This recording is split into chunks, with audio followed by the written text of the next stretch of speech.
Bismillahirrahmanirrahim. It's me Muhammad Rizwan. Today I am going to deliver a lecture on Introduction to Physics. So let's start. Word physics एक Greek word से derive किया गया है जिसके meaning है nature. सो हम ये भी कह सकते हैं कि study of nature is called physics. Nature means natural world और यूनिवर्स. यूनिवर्स क्या है या कैसे वजूद में आई? The most acceptable theory about the origin of universe is big bang theory.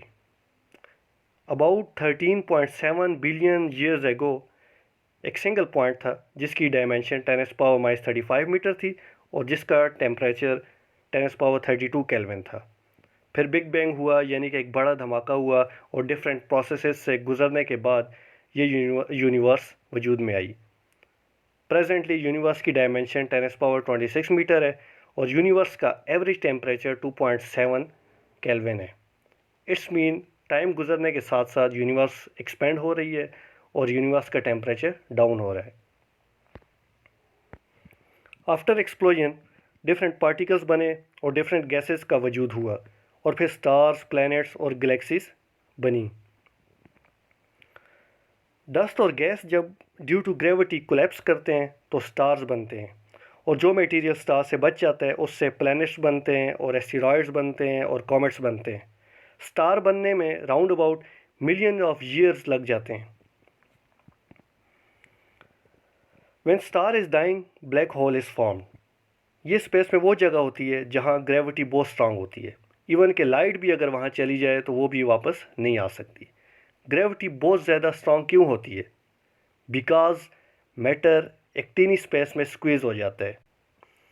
For example, a person is standing on the earth, then जो force of attraction या फोर्स ऑफ ग्रेविटेशन इस पर्सन और सेंटर ऑफ अर्थ के दरमियान होगी वो होगी F is proportional to m1 m2 over r², यानी कि मैस के साथ डायरेक्ट रिलेशन होगा और डिस्टेंस बिटवीन देम के साथ इनवर्स रिलेशन होगा. लेट अगर ये अर्थ स्क्वीज़ कर जाती है यानी कि कोलैप्स कर जाती है, फिर इसका रेडियस क्या हो जाएगा? डिक्रीज़ हो जाएगा. अगर रेडियस डिक्रीज़ हो जाएगा तो फोर्स ऑफ ग्रेविटेशन या force of attraction between the person and the centre of earth increase कर जाएगी बिकॉज फोर्स और रेडियस का इनवर्स रिलेशन है. तो इसी तरह जब स्टार्स कोलैप्स कर जाते हैं या स्क्वीज़ कर जाते हैं तो उनके जो रेडियाई हैं या उनका जो साइज़ है वो बहुत ही स्मॉल हो जाता है, जिसकी वजह से फोर्स ऑफ ग्रेविटेशन बढ़ जाती है या स्ट्रांग हो जाती है. ब्लैक होल्स साइज़ में छोटे भी होते हैं और बड़े भी होते हैं. छोटे ब्लैक होल्स को प्राइमोर्डियल कहते हैं. ये एक एटम के साइज़ के होते हैं और इनका मैस एक माउंटेन जितना होता है. बड़े ब्लैक होल्स को सुपर मैसिव ब्लैक होल्स कहते हैं. इनका डायमीटर तकरीबन 10 माइल्स होता है और मैस तकरीबन 1 मिलियन सन्स के बराबर होता है, यानी कि 10 लाख सूरजों के बराबर होता है. कहा जाता है कि हर गैलेक्सी के सेंटर में एक सुपर मैसिव ब्लैक होल होता है. हम जिस गैलेक्सी में रह रहे हैं वो मिल्की वे गैलेक्सी है. इसके सेंटर में जो सुपर मैसिव ब्लैक होल है उसे सेजिटेरियस ए कहते हैं. सेजिटेरियस ए का नाम दिया गया है. इसका मैस तकरीबन 4 मिलियन सन्स के बराबर है.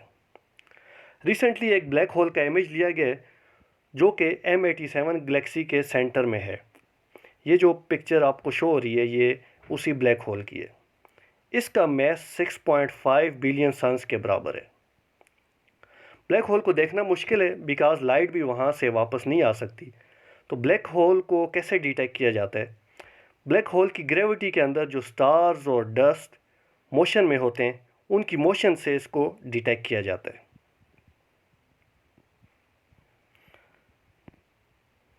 System of stars, planets, asteroids, dust and gas को गैलेक्सी कहते हैं. यूनिवर्स में तकरीबन 10⁻11 टू 10⁻12 गैलेक्सीज़ हैं और हर गैलेक्सी में तकरीबन 10⁻11 टू 10⁻12 स्टार्स होते हैं. इस हिसाब से देखा जाए तो 10⁻22 टू 10⁻24 स्टार्स इस यूनिवर्स में. हमारा सोलर सिस्टम मिल्की वे गैलेक्सी में जिसकी डायमेंशन तकरीबन 1 लाख लाइट ईयर्स है, यानी कि अगर हम स्पीड ऑफ लाइट से ट्रैवल करें तो हमें 1 लाख साल लग जाएंगे उस गैलेक्सी के एक एंड से दूसरे एंड तक जाने के लिए. फ़िज़िक्स में हम डिफरेंट फिनोमेनस को ऑब्ज़र्व करते हैं, उससे रिलेटेड एक्सपेरिमेंट्स परफॉर्म करते हैं और फिर एक्सप्लेनेशन देते हैं। इस एक्सप्लेनेशन को थ्योरी कहते हैं, और जब थ्योरी वेल इस्टेब्लिश हो जाती है तो वो लॉज या प्रिंसिपल बन जाते हैं। फॉर एग्ज़ाम्पल, गैलीलियो गैलीले ने ये देखने के लिए कि लाइट और हैवी ऑब्जेक्ट्स सेम रेट के साथ फॉल करेंगे या नहीं, उसने एक एक्सपेरिमेंट परफॉर्म किया।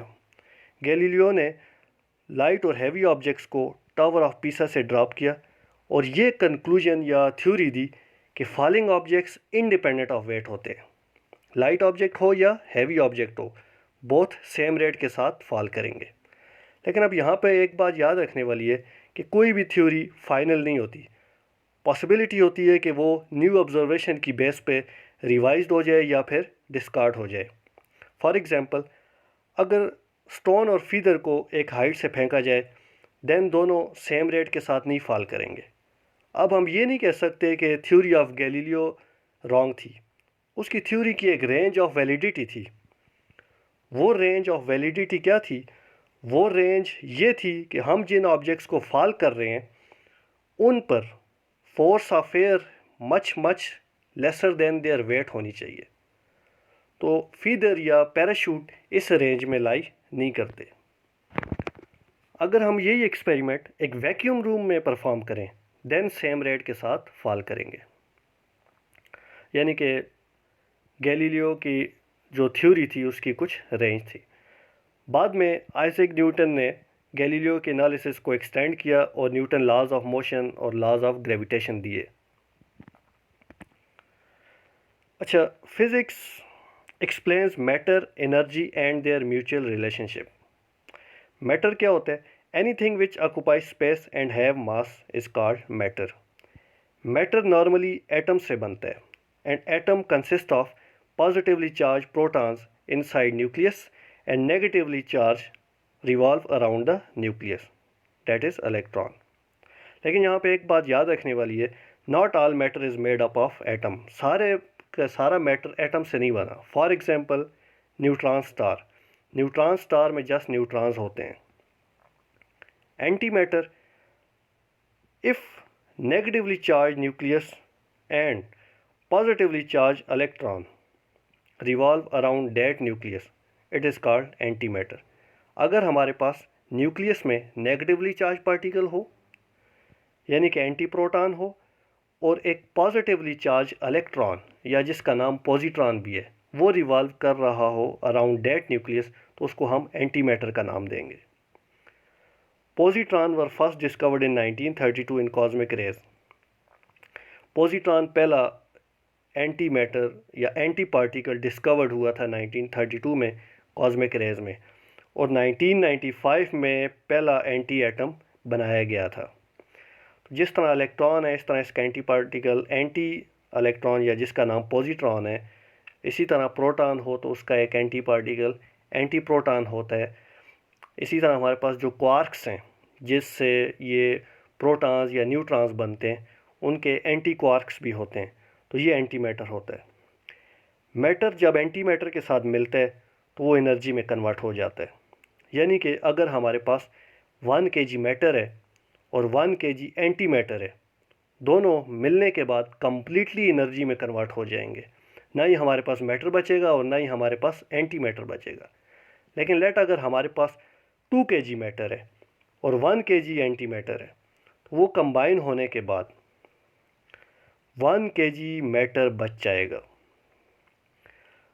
फॉर एग्ज़ाम्पल, हमारे पास अगर इलेक्ट्रॉन पॉजिट्रॉन के साथ मिलेगा तो वो कम्प्लीटली एनर्जी में कन्वर्ट हो जाएगा, क्योंकि इलेक्ट्रॉन का जितना मैस होता है पॉजिट्रॉन का भी उतना ही मैस होता है। साइंटिस्ट इस बात पे बिलीव करते हैं कि बिग बैंग के बाद अभी के मुकाबले में बहुत ज़्यादा मैटर था, लेकिन वो मैटर और एंटी मैटर कंबाइन होके बहुत सारा मैटर एनर्जी में कन्वर्ट हो गया। Dark matter is mysterious thing. अभी तक डार्क मैटर के से रिलेटेड इतनी ज़्यादा रिसर्च नहीं हुई, तो ये हमारे लिए एक मिस्टीरियस थिंग है। फिर भी जो अभी तक की एक्सप्लेनेशन है अबाउट डार्क मैटर, उसके मुताबिक ग्रेविटेशनल फोर्स जो गैलेक्सीज़ के दरमियान मौजूद है वो उस वैल्यू से फार ग्रेटर है जो विजिबल मैटर की वजह से होनी चाहिए। इसका मतलब है और भी मैटर है जो इस ग्रेविटेशनल फोर्स में कंट्रीब्यूट कर रहे हैं जो अभी तक हमें विजिबल नहीं है। It is called dark matter. Dark energy, dark energy is also a mysterious thing. इससे रिलेटेड भी इतनी ज़्यादा रिसर्च नहीं है, लेकिन कुछ एक्सप्लेनेशंस अबाउट डार्क एनर्जी मौजूद हैं।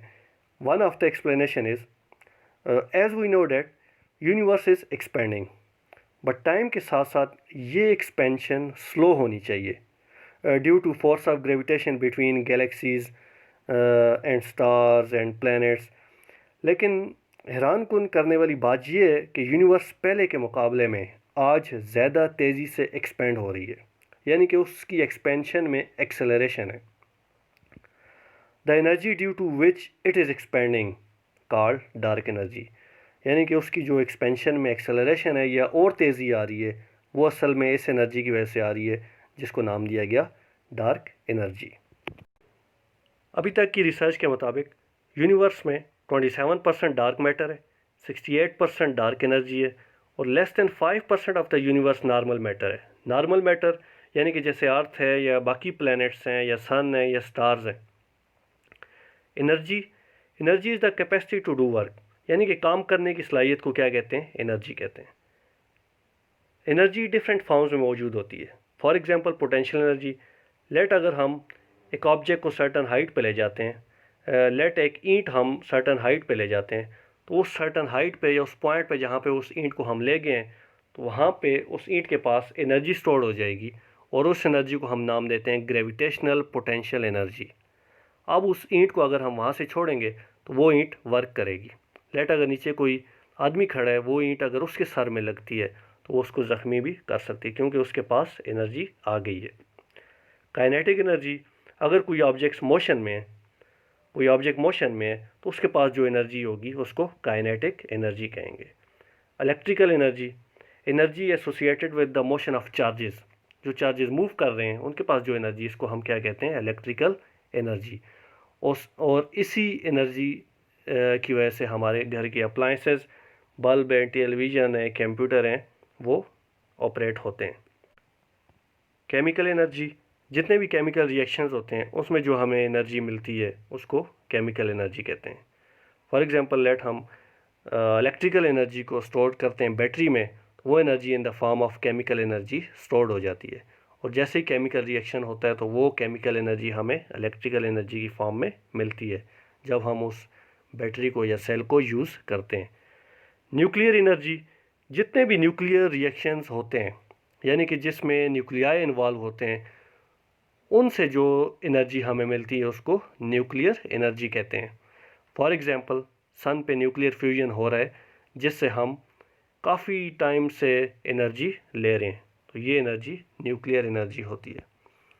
Relation between matter and energy, 1905 में आइंस्टाइन ने एक रिलेशन पेश किया जिसको आइंस्टाइन मैस एनर्जी रिलेशनशिप का नाम दिया गया।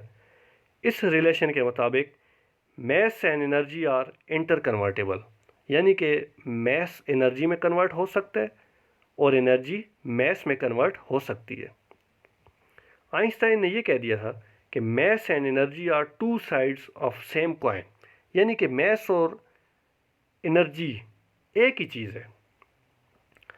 अच्छा, जब मैस कंप्लीटली कन्वर्ट होगा एनर्जी में तो हमें कितनी एनर्जी मिलेगी? तो हमें एनर्जी मिलेगी E is equal to mc², where E is energy, m is mass of that object जो कन्वर्ट हो रहा है एनर्जी में, c² is the conversion factor. c यहाँ पे क्या है? वैल्यू ऑफ c होती है 3 × 10⁸ मीटर पर second, c speed of light है। लेकिन यहाँ पे एक बात याद रखने वाली है जो मिसकंसेप्शन है कि ऐसा नहीं है कि मैस तभी एनर्जी में कन्वर्ट होगा जब वो स्पीड ऑफ लाइट से मूव करेगा, ऐसा नहीं है। ये मिसकंसेप्शन है जो अक्सर स्टूडेंट्स में पाया जाता है, अक्सर स्टूडेंट्स को होता है कि मैस एनर्जी में तभी कन्वर्ट होगा जब वो स्पीड ऑफ लाइट से मूव कर रहा होगा, तो ऐसा नहीं है। c² जस्ट यहाँ पे एक कन्वर्जन फैक्टर है। अब मैस कन्वर्ट इनटू एनर्जी की एक एग्जांपल देखते हैं। फॉर एग्जांपल हमारे पास इलेक्ट्रॉन था और पॉजिट्रॉन था।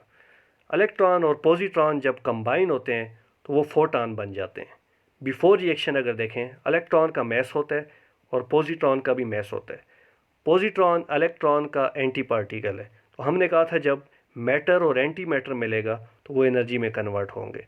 तो बिफोर रिएक्शन हमारे पास मैसेज थे, बट आफ्टर रिएक्शन फोटॉन बना। फोटॉन जस्ट एनर्जी पैकेट्स हैं, यानी कि उसका रेस्ट मैस नहीं होता। तो हमने ये देखा इस रिएक्शन में मैस कंप्लीटली कन्वर्ट हो गया एनर्जी में। दूसरी एग्जांपल देखते हैं कि एनर्जी कैसे मैस में कन्वर्ट होती है।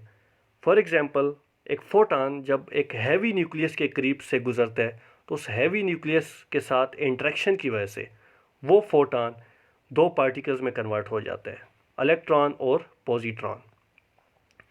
अब बिफोर रिएक्शन अगर देखें, फोटॉन जस्ट एक एनर्जी पैकेट था, बट आफ्टर रिएक्शन अगर हम देखें तो हमारे पास दो पार्टिकल्स बन गए और जिनका मैस होता है, इलेक्ट्रॉन और पॉजिट्रॉन। लेकिन यहाँ पे कुछ कंडीशंस हैं कि वो फोटॉन कब इलेक्ट्रॉन और पॉजिट्रॉन बनेगा। उसके लिए फ़ोटॉन के पास कुछ मिनिमम एनर्जी होनी चाहिए। ये टॉपिक आप आगे सेकेंड ईयर में जाके पढ़ेंगे, पेयर प्रोडक्शन। इसी तरह जो एग्जांपल 1 ली, एनहिलेशन ऑफ मैटर, ये भी आप सेकेंड ईयर में फिज़िक्स में पढ़ेंगे। एग्जांपल नंबर 3 देखते हैं। न्यूक्लियर फ्यूजन का जो रिएक्शन होता है, न्यूक्लियर फ्यूजन के रिएक्शन में एग्जांपल नंबर 3 देखते हैं। न्यूक्लियर फिशन का जो रिएक्शन होता है उसमें mass of daughter nuclei less होता है मैस ऑफ पेरेंट न्यूक्लियाई से, यानी कि जो प्रोडक्ट बनता है उसका मैस कम होता है रिएक्टेंट से। अब जो मैस कम हो गया वो मैस किधर गया? असल में वो मैस एनर्जी में कन्वर्ट हो जाता है। इसी तरह एग्जांपल नंबर 4 अगर देखें, न्यूक्लियर फ्यूजन में भी प्रोडक्ट का मैस कम होता है एज़ कम्पेयर टू रिएक्टेंट के मैस के। तो इस केस में भी जो मैस कम हो गया वो कहाँ गया? तो वो मैस कन्वर्ट हो जाता है एनर्जी में। फॉर एग्जांपल, सन पे जो फ्यूजन रिएक्शन हो रहा है उस केस में जो एनर्जी हम सन से ले रहे हैं उस केस में तकरीबन 1 सेकंड में 4.5 million tons of mass convert हो रहा है एनर्जी में, यानी कि तकरीबन 45 लाख टन मैस कन्वर्ट हो रहा है एनर्जी में। लेकिन परेशान होने वाली बात नहीं है, इस हिसाब से सन मज़ीद 5 अरब साल तक हमें एनर्जी दे सकता है, यानी कि सन का मैस इतना ज़्यादा है। अच्छा, एग्जांपल नंबर 5 देखते हैं। When we burn a matchstick 1 part in a billion converted into energy. जब हम आग जलाते हैं या माचिस की तीली जलाते हैं तो उस रिएक्शन के दौरान बिलियन पार्ट्स में से या बिलियन पार्ट्स के पीछे एक पार्ट एनर्जी में कन्वर्ट हो जाता है, यानी कि मैस का एक पार्ट एनर्जी में कन्वर्ट हो जाता है। हम ये नहीं कह सकते कि जब हमने आग जलाई तो वो सारा का सारा मैस यानी कि जो लकड़ियाँ जला ली वो ख़त्म होके सारा का सारा मैस एनर्जी में कन्वर्ट हो गया। उससे प्रोडक्ट्स बनते हैं, कार्बन डाइऑक्साइड गैस बनती है, बाकी प्रोडक्ट्स बनते हैं। सारा का सारा मैस एनर्जी में कन्वर्ट नहीं होता, बल्कि 1 अरब पार्ट के पीछे जस्ट एक पार्ट जो है वो एनर्जी में कन्वर्ट होता है।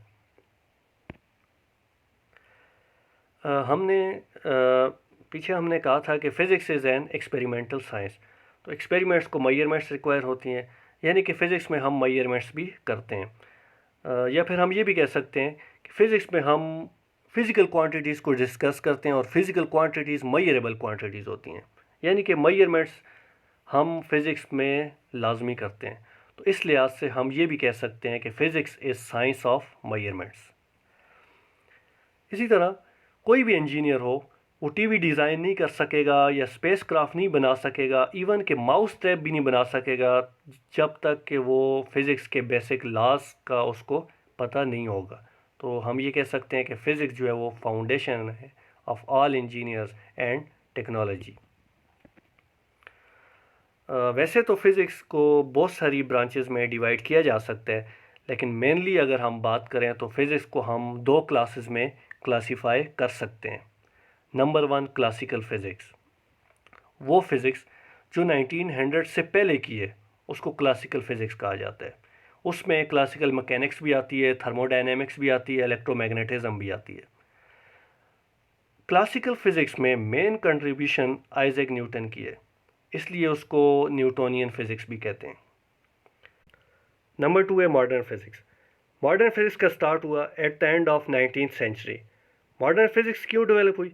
मॉडर्न फिज़िक्स इसलिए डेवलप हुई क्योंकि कुछ उस टाइम ऐसे फिनोमेना थे जो क्लासिकल फिज़िक्स से नहीं एक्सप्लेन हो पा रहे थे। फिर एक न्यू फिज़िक्स ने स्टार्ट लिया जिसको कहते हैं मॉडर्न फिज़िक्स। फॉर एग्जांपल, उस टाइम देखा गया कि कुछ ऐसे ऑब्जेक्ट्स जो comparable to speed of light move कर रहे हो उन पे न्यूटन लॉ नहीं अप्लाई हो रहे थे। फिर उस टाइम अल्बर्ट आइंस्टाइन ने एक थ्योरी पेश की जिसको थ्योरी ऑफ रिलेटिविटी कहते हैं। इस थ्योरी से बोथ ऑब्जेक्ट्स जो लोअर स्पीड से मूव कर रहे हो या हायर स्पीड से मूव कर रहे हो उनकी मोशन एक्सप्लेन होती है। इसी तरह 1900 में मैक्स प्लांक ने प्लांक्स क्वांटम थ्योरी दी और क्वांटम मैकेनिक्स की बुनियाद रखी। इस थ्योरी के मुताबिक भी कुछ फिनोमेना एक्सप्लेन हुए जो क्लासिकल फिज़िक्स से एक्सप्लेन नहीं हो पा रहे थे, जैसे ब्लैक बॉडी रेडिएशन है, ये आप सेकेंड ईयर की फ़िज़िक्स में जाके पढ़ेंगे। तो प्लांक्स क्वांटम थ्योरी ने भी मॉडर्न फिज़िक्स में कंट्रीब्यूट किया। मॉडर्न फिज़िक्स को अगर हम क्लासीफाई करना चाहें तो दो क्लासेस में हम डिवाइड कर सकते हैं, क्वांटम मैकेनिक्स और रिलेटिविटी। क्वांटम मैकेनिक्स में हम नेचर की फ़िज़िकल प्रॉपर्टीज़ को एटॉमिक लेवल पे जाके पढ़ते हैं और रिलेटिविटी में हम ऐसे ऑब्जेक्ट्स की मोशन डिस्कस करते हैं जिनकी स्पीड ऑफ लाइट के कंपेरेबल होती है। रिलेटिविटी में हम स्पेस टाइम कर्वेचर को भी डिस्कस करते हैं और एनर्जी को भी स्टडी करते हैं। तो ये था आज का हमारा topic, introduction to physics. Next video हम एक नेक्स्ट टॉपिक पे बनाएंगे, फर्स्ट ईयर की फ़िज़िक्स को देखेंगे, उसमें जो नेक्स्ट टॉपिक होगा उस पर वीडियो बनाएंगे।